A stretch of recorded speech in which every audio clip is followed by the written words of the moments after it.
If only this hadn't happened, I would have been so happy right now.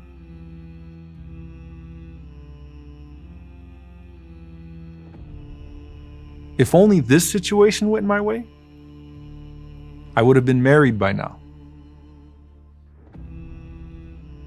If this, then that. The word if is short, but its impacts are long-standing and have the power to trap you in the thoughts of what could have been and leave you disappointed with what actually is.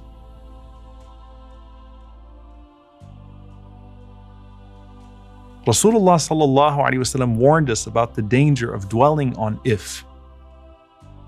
But does this mean you aren't allowed to feel sadness or regret at all? Where's the line between healthy regret and an unhealthy level of dwelling on the past?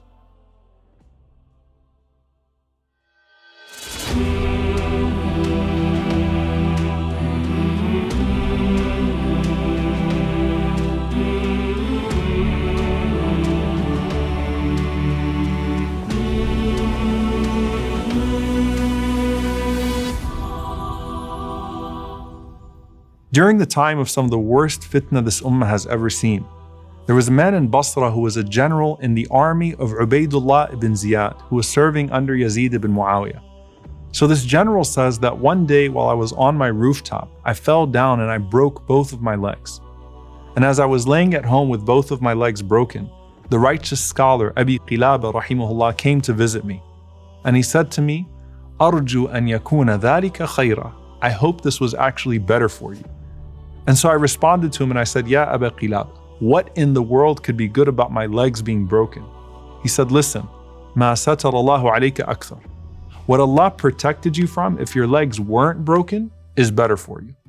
So he says, 3 days later, I get this letter from Ubaydullah ibn Ziyad enlisting me to join an army to go fight al-Husayn radiallahu ta'ala anhu, the grandson of the Prophet sallallahu alaihi wasallam.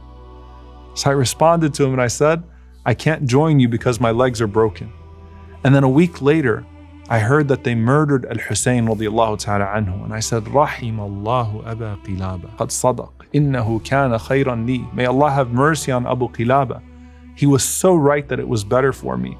Had that not happened to me, I would have taken part in the crime of murdering the grandson of the Prophet sallallahu alaihi wasallam.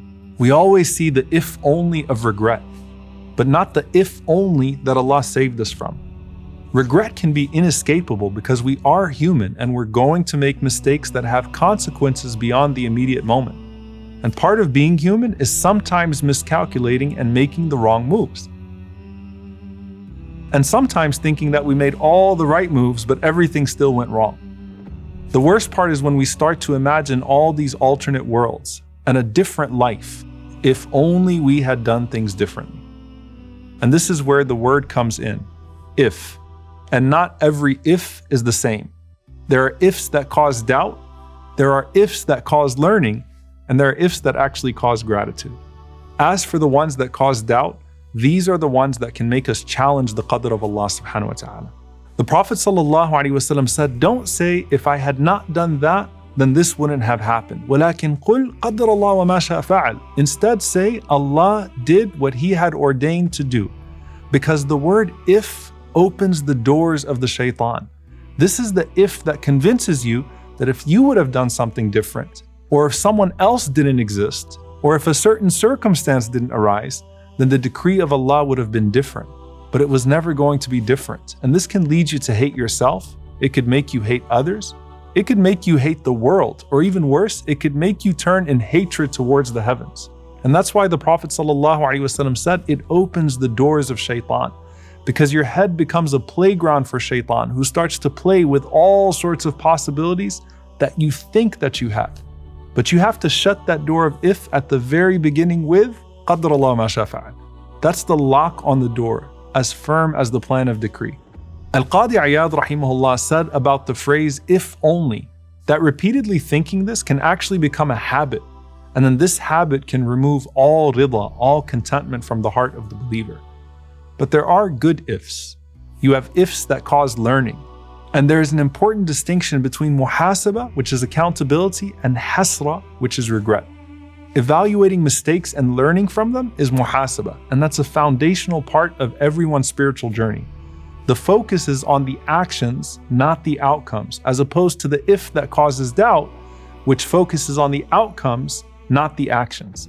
And the Prophet ﷺ, he used to use this for teaching the companions. So in Hajj, the Prophet ﷺ said, وَلَوْلَا أَنَّ مَعِيَ الْهَدْيَ لَأَحْلَلْتُ. If only I wouldn't have brought my sacrifice with me, I would have exited my ihram. Or if I would have done this, I would have done something different here. So this is an if that becomes a teaching moment. You can also say if only when you regret missing out on a good deed. As Imam an-Nawawi rahimahullah said, تَأَسُّفًا عَلَى مَا فَاتَ مِن طَاعَةِ اللَّهِ, feeling sorry because you missed out on a way of obeying Allah subhanahu wa ta'ala. There's also when the Prophet ﷺ said, if only this person was a bit more patient, more blessings would have come. The Prophet ﷺ said after telling the story of Musa and al-Qadar, وَدِدْنَا أَنَّ مُوسَى كَانَ صَبْرًا فَقَصَّ اللَّهُ عَلَيْنَا مِنْ خَبَرِهِمَا. We would have loved if Musa ﷺ was a bit more patient, then Allah would have told us more of their stories. Then there is the if only that leads to gratitude.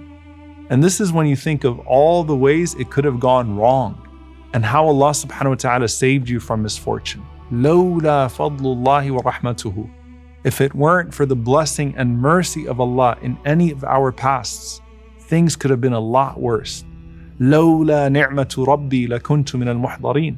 If it weren't for the blessing of my Lord, I would have perished in the fire. لَوْلَا أَنْ هَدَانَ اللَّهِ. If Allah hadn't guided me, how would I have made it to paradise? There were so many ifs that actually went your way, and those are the ifs that inspire gratitude.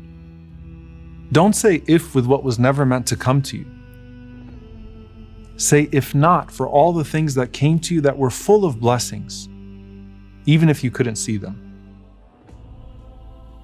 متى فتح لك باب الفهم في المنع عاد المنع عين العطاء.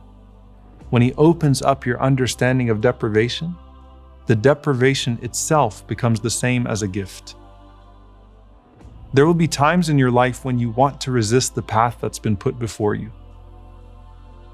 But fighting it can't bring you any peace.